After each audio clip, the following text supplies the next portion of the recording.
Let's make our GUIs more interesting now. Instead of just labels, buttons, and lists, which doesn't really let us implement this whole GUI, it only let us implement parts of the GUI, we need ways of putting them together. So let's use horizontal stacking and vertical stacking. So I'm going to put this label together with this list as a horizontal stacking here, these buttons as a horizontal stack, and then vertically stack the two pieces. So the red dash boxes there are these different kinds of stacking.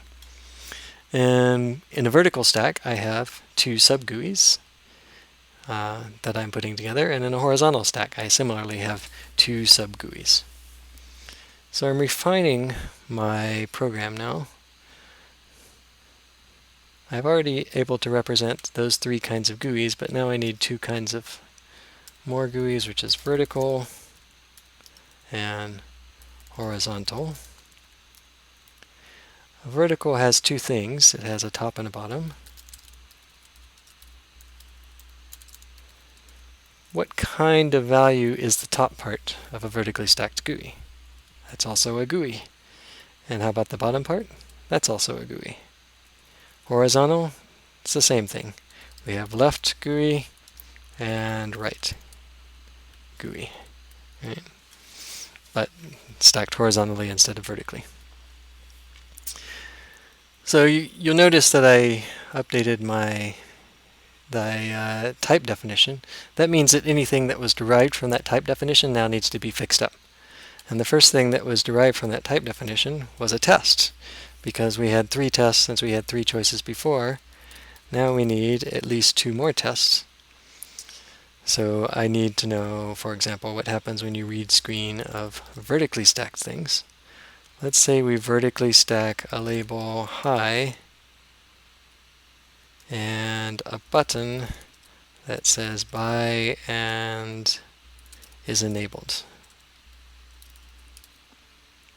If we read that screen, what should we get back? We should get the list hi and buy. And how about a vertical one? No, that was a vertical one. How about a horizontal one? Where we have, let's say, a button cancel, which is disabled, and then a choice box which has red and blue as the choices, and the blue is selected right now.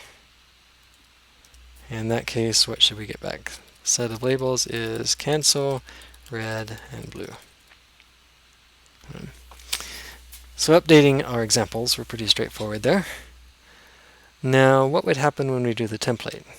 The template would look the same as before, except we would have 2 other cases. We would have vertical with a T and a B for top and bottom that we might use. And we would also have horizontal, left and right, with the left and the right that we would use.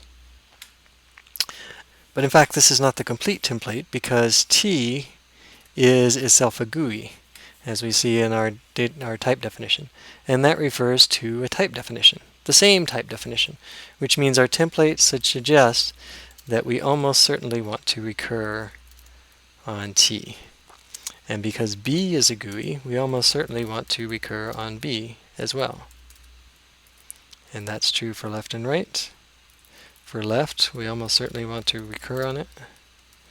And right. Again, the reason I say we almost certainly want to is because it's a whole GUI, and the function that processes GUIs relevant here is readScreen. So if we take the old template and then add these 2 lines, that would be the new template. And then we can take this new template and finish it up. The old finishing still works. And now, let's look at what we've got. Our template suggests 2 parts in the case of a vertical GUI. So it says you should probably read the screen here, which would give us what in this example? A list containing hi. And we should read the screen here, which would give us a list containing buy, and what we wanted was a list with hi and buy. So now to get that list, we just append the 2 results.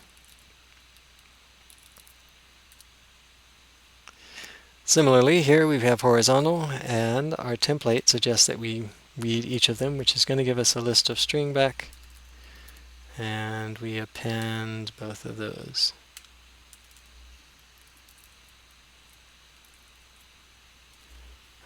Somehow I've gotten a stray 7 there. So that could be the complete implementation of readScheme. Let's test it out. Right. Let's see, I'm getting a type error. That means somehow I got this stray 1 here.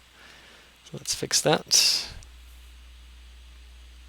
Okay, I still have a problem because it's saying I have a choice with a list and no selection. Oh, I see, that's where my 1 was supposed to go. Just had it in the wrong place before.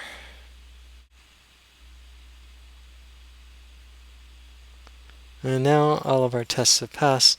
Since we have a lot of tests, it's starting to get hard to see whether we've passed all our tests. So let's say print only errors here. And try again. And I'm supposed to say print only errors true to turn on print only errors modes. And now we have no news is good news, so that means our test passed. So you'll notice that that we could have many more tests here, right?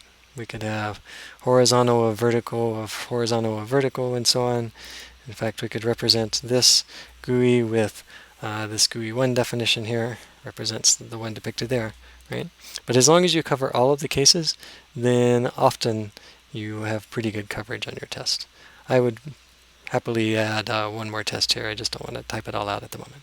Our function relied on this GUI data type, right, which had these self-references in the data type because we have this hierarchical nesting of GUI elements. And our function had exactly the same recursions in it. Right? So once again, we see that the shape of the function is matching the shape of the data.